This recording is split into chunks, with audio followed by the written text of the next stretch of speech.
एक दिन अकबर अपने राज्य में घूम रहे थे कि एक चोर ने उसकी अंगूठी चुरा ली।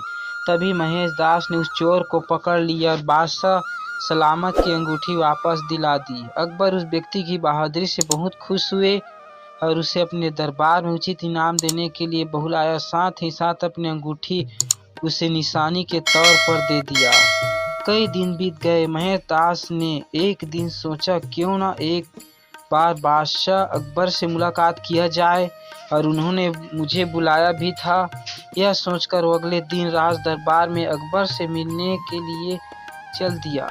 राजमहल के किले पर पहुंचकर उसने देखा कि अंदर जाने के लिए बहुत लंबी लाइन लगी हुई है और मुख्य द्वार पर लोगों को अंदर जाने की अनुमति देने के बदले में उनसे कुछ न कुछ रिश्वत ले रहा था। महेश दास को यह बहुत ही अनुचित लगा और उन्होंने उसे दंड दिलाने का निश्चय किया। उसके बाद जब उनकी बारी आई तो उन्होंने उस द्वारपाल को बादशाह अकबर को दी हुई अंगूठी दिखाई और कहा, मुझे बादशाह ने इनाम देने के लिए बुलाया है, इसलिए आप मुझे अंदर जाने की अनुमति दे दीजिए। इनाम का नाम सुनकर उस द्वारपाल के मन में लालच आ गया और उससे कहा, एक शर्त पर मैं तुम्हें अंदर जाने दूंगा। अगर तुम वादा करो कि अंदर तुम्हें जो भी इनाम मिलेगा उसका आधा हिस्सा तुम मुझे दोगे।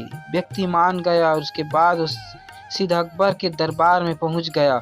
अकबर ने तुरंत उस व्यक्ति को पहचान लिया और उससे पूछा, कैसे हो महेश दास, बहुत दिनों बाद दिखाई दिए।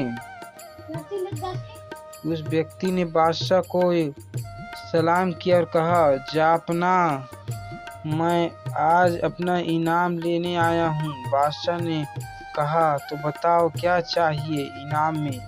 महेश दास बोला, जापना, मुझे अपने पीठ पर 200 कोड़े चाहिए। उसकी बात सुनकर सभी दरबार हैरान हो गए। सोचने लगे, कैसा पागल है जिसे इनाम में पैसे जेवरात नहीं कोड़े चाहिए। अकबर ही परेशान हो गए। उन्होंने उससे पीछे की वजह पूछी। तब महेश दास ने कहा, जापना, आज जब मैं आपसे मिलने आ रहा था तभी द्वार के द्वारपाल ने मुझे अंदर जाने की अनुमति देने के बदले मुझसे इनाम का आधा हिस्सा लेने की शर्त रखी थी, इसलिए मैंने अपने लिए 200 कोड़े मांगे हैं। अकबर ने उस द्वारपाल को बुलवाया और उसे 200 कोड़े खाने का हुक्म दिया और महेश दास को खूब सारा धन दिया।